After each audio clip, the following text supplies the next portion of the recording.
Exercice 26. Alors cette fois, on part d'une question géométrique. On considère des angles alpha, bêta, gamma. Établissez qu'alpha plus bêta plus gamma vaut pi sur 4. Donc là, il n'y a pas une once de nombre complexe là. J'espère que vous êtes d'accord. Quand je vois cette question, bon, il se trouve que je suis dans le chapitre des nombres complexes. Donc bon, vous vous doutez que ça va se régler avec des nombres complexes. Mais à la base, rien ne l'impose. Bon, alors, je repasse, c'est pas très... comme j'ai un peu zoomé là, on ne voit pas très bien qui est quoi. Alors, ce qui saute aux yeux, normalement, c'est qu'on va employer un repère. Parce que vous voyez là, clairement, on a un OU, on a un I, on a un J. Donc on a un repère orthonormé tout à fait sympathique. Donc on va clairement se placer, puisqu'on est dans C, on va se placer directement dans le plan complexe. Donc I, il a pour affixe 1, J, il a pour affixe I, petit I, A, il a pour affixe quoi? 1, 2, 3, B, 4, 5, 6, et C, il a pour affixe 7, 8, plus I. Bon, et on sait déterminer les angles de ces droites à partir de ces nombres complexes. Et après, on n'aura plus qu'à ajouter les arguments. Alors, on va voir comment on va faire ça. Alors, mais juste, ajouter des angles, en quoi ça se transforme en termes d'arguments? Alors, j'espère que vous vous souvenez, vous avez une formule qui vous dit que l'argument du produit, c'est la somme des arguments. N'oubliez pas, ça marche comme une exponentielle. Nous, on l'utilise plutôt avec l'argument du quotient, c'est la soustraction des arguments, parce que c'est plus utile. Mais clairement ici, puisqu'on a une somme d'angles, n'oubliez pas, un argument c'est un angle. Faire une somme d'angles, ça si je dis que c'est alpha, ça si je dis que c'est bêta, ben, je retrouve avec l'argument du produit des affixes. Du coup, qu'est-ce que c'est alpha plus bêta égale pi sur 4 là? Alpha plus bêta plus gamma, c'est donc l'argument de, alors, du nombre complexe d'arguments alpha. Alors, donnez-moi un nombre complexe. Sur cette figure, il faut trouver un nombre complexe d'arguments alpha. Bon, bah 0, non, il n'a pas d'argument puisque c'est 0. Tous les points de cette droite sont d'arguments alpha. Mais le seul que je connaisse, que j'ai identifié, c'est C. Donc je vais l'appeler petit c. Ou directement 8 plus i. Comme vous voulez, c'est pareil. Bon. Donc ça c'est alpha. Fois, en vertu de cette formule, argument bêta. Donc, alors là ça va plus. Parce que là tout à l'heure, ça c'était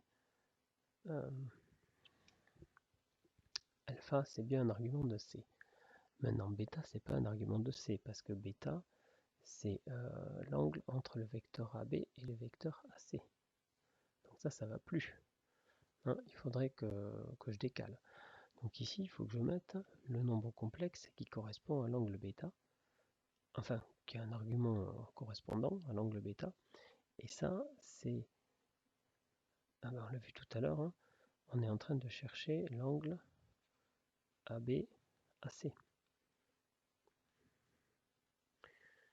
Et l'angle ABAC, c'est l'argument du nombre complexe AC sur le nombre complexe qui correspond au vecteur AB. Alors, le nombre complexe qui correspond au vecteur AC, qu'est-ce que c'est? Ben, c'est 8 plus i, c moins a. Donc c'est 5 plus i.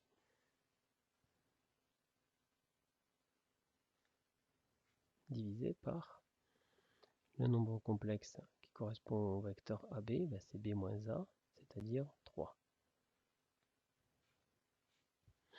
Ok. Avant de continuer la formule, je vais peut-être... parce que là, je suis en train de faire beaucoup de choses en même temps. Donc, je vais aller tranquillement. Donc l'angle β, je viens de calculer. Je viens de dire que c'était l'angle de vecteur ABAC, ça d'accord.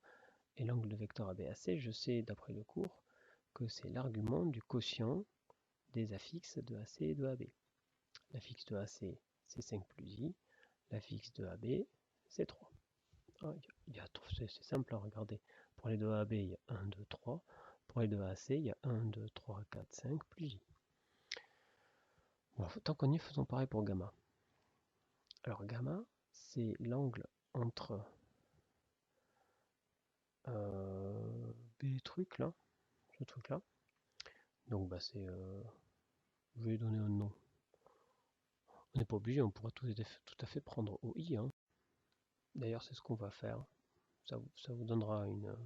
J'ai pas besoin de ce point D. Je peux tout à fait dire que l'angle gamma, c'est l'angle entre ce vecteur-là et ce vecteur-là. Hein, je peux tout à fait dire que c'est gamma, c'est l'angle entre OI et BC. N'oubliez pas, les vecteurs, le vecteur OI, il n'est pas forcément là. Il peut être où vous voulez. Tant que c'est, hein, il peut être ici, le vecteur OI, si vous voulez. Tant que c'est même direction, même sens, même norme. Alors, du coup, c'est l'argument du quotient. Alors, directement, OI, son affixe, c'est 1. Donc ça va. BC. BC, son affixe, c'est 2 plus I. J'avance de 2, je monte 2.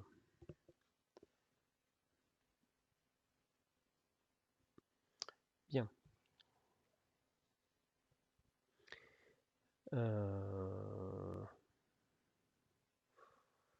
Bon ben voilà. Du coup, vous vous souvenez, maintenant quand je reprends alpha plus bêta plus gamma, c'est donc la même chose. Ça c'est l'argument, je suis en train d'écrire que ça c'est l'argument de C plus l'argument de 5 plus I sur 3 plus l'argument de 2 plus I sur 1. Et je peux donc tout multiplier ensemble. Toutes les affixes, ça donne ceci.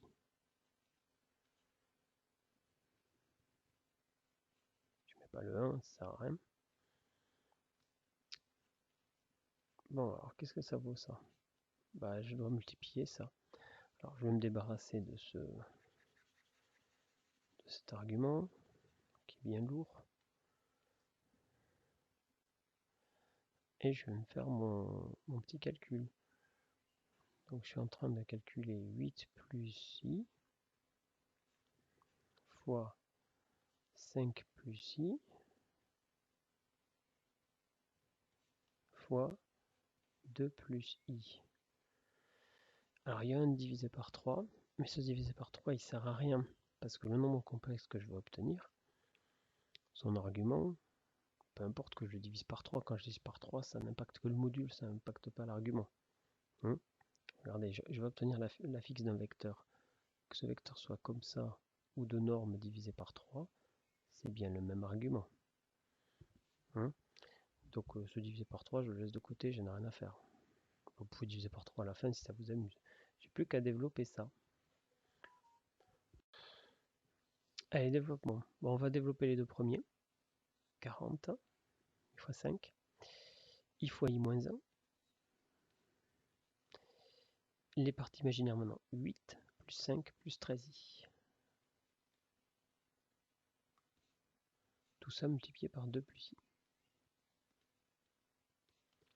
Continuons. Alors ça nous fait 39. 39 fois 2, ça fait 78. 13i fois i moins 13. Et maintenant les parties imaginaires. Alors 39 plus 26. 61.13, ça fait 65. Et ça fait 65 aussi, non? Oui. 39, 59, 65. Bon, c'est magnifique ça. Alors, si vous voulez, on peut diviser par 3 là. hein, mais on s'en fiche complètement, puisque ce qui nous intéresse, c'est l'argument de ça. Ce qu'on vient d'obtenir, donc, c'est alpha plus bêta plus gamma, c'est égal à 65 plus 65i. Pardon, excusez-moi, c'est égal à l'argument de ça. Divisé par 3 si vous voulez. Hein. Et donc, regardez pourquoi le diviser par 3 il sert à rien. C'est donc l'argument de 65 plus 65i moins l'argument de 3. Et l'argument de 3 c'est un nombre réel. Donc son argument c'est 0. Donc c'est bien l'argument de 65 plus 65i. Bien, eh bien étudions-le cet argument. Alors on sait faire. Dans Z, il vaut 65 plus 65i. Bon, alors, je pourrais calculer son module. Mais la première chose, c'est de mettre 65 en facteur quand même. 1 plus i. Du coup, le module de Z, c'est quoi? Eh bien, c'est 65 fois le module de 1 plus i, qui vaut racine de 2. Donc, je mets 65 racine de 2 en facteur, et j'obtiens 1 sur racine de 2 plus i, 1 sur racine de 2. C'est-à-dire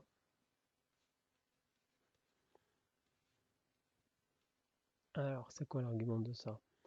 On aurait pu le dire dès le début. Hein. De toute façon, quand cosinus et sinus sont égaux, c'est du pi sur 4. Et là, ils sont exactement égaux. Il n'y a pas de signe moins.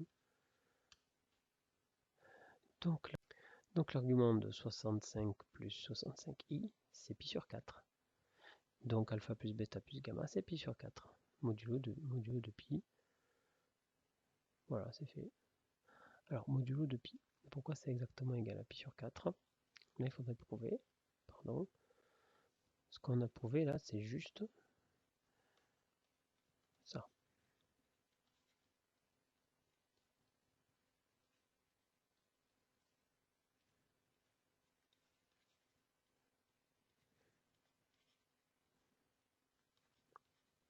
Voilà ce qu'on a prouvé.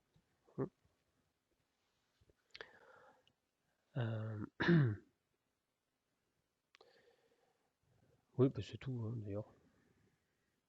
Je peux pas vous prouver plus loin, parce que là, je vous ai juste dit que...